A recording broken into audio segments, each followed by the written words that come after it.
Bili ni Coach, huwag mainitin ang ulo para iwas sa abala pag nagmamaneho. Majesty lang ang sakalam. Yes, good morning mga KSP. So meron lang tayong bisita ngayon. Walang iba kundi si Kuya Mar. Okay. So baka nagtataka kayo mga KSP, no? So pakita natin ito. Merong hood, may left fender and right fender, front bumper support and front bumper, no?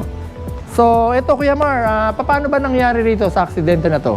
Ayun po, so habang nasa kahabaan ako ng EDSA, tinataka ko yung Santulan flyover. Bigla ako napalingon sa bus lane at may dumaan na bus.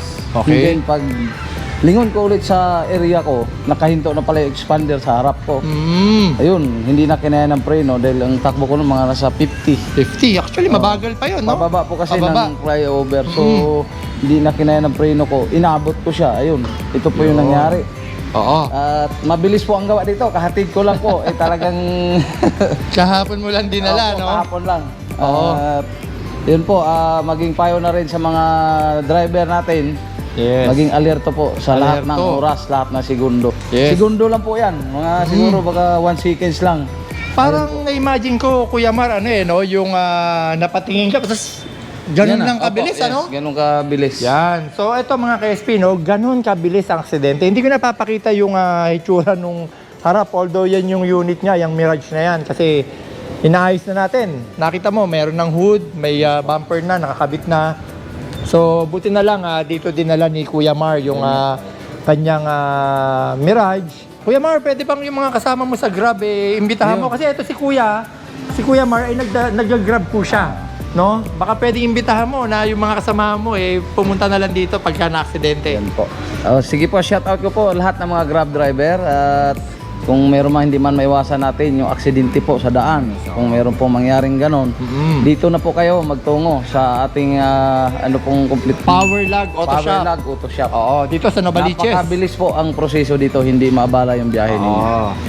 Tsaka Kuya Mar, maputol kita kasi kami, accredited talaga kami ng mga insurance company, lalo na netong Philippine British. Yes. Isa po itong Philippine British na talagang pinagmamalaki ko na insurance na hassle-free yan Apo. No, kita mo, pumunta agad yung adjuster, si Sir Romy, Yes, kahapon, no, ng Philippine British. Shoutout kay Sir Romy. At Sir Romy Makapagal, no? Pumunta agad siya dito para inspeksyonin at kami naman, nung nakita naman na niya at okay naman na, so ito, kinalis na agad namin, no? Okay? So, Kuya Mar, meron ka palang grupo, no? Ano ba Yes yung po. binabanggit mong grupo? Kasi parang nagbo-volunteer Opo, kaya yata. ako po ay isang founding president nationwide ng Special Watchman Alliance Team, SWAT, Force Multiplier po ng mga Philippine National Police. Yun. Kami po yung nagbibigay serbisyo ng libre. Libre, at no? nagcha-charity din yung mga grupo namin at kami po ay kasama sa mga checkpoint ng PNP. Yun. Yun po ay ang serbisyo namin libre lang. Libre, no? Yes, Actually, bilib ako sa mga ganyan, no? Yung sumasama dun sa mga police na nagbo-volunteer, di ba? Lalo na po ng pandemic talaga. Pandemic, Opo. no?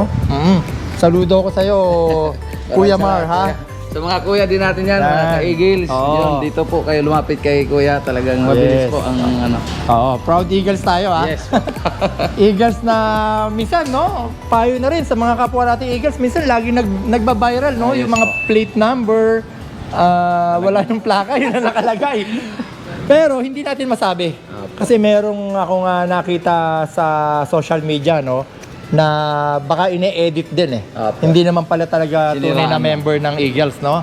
So yun, mga KSP, mga suki namin sa Power Lag Auto Shop, in case na mabangga kayo, naka-insured kayo sa FPG, Philippine British, Malayan, Mercantile, Fortune Insurance, at yung marami pang iba dyan ng mga maayos na insurance. Pumunta lang po kayo sa amin para magpagawa. At kami mismo mag-a-assist tulad ng ginawa namin sa'yo. Yes po, Diba? isang araw lang. Isang araw lang namin assist at yung adjuster or yung empleyado ng Philippine British, pumunta po agad dito at inasikaso agad siya. Okay? Sige po, maraming po salamat. Thank you po, thank you. Bili ni Coach, huwag mainitin ang ulo para iwas sa abala pag nagmamaneho. Majesty lang ang sakalam.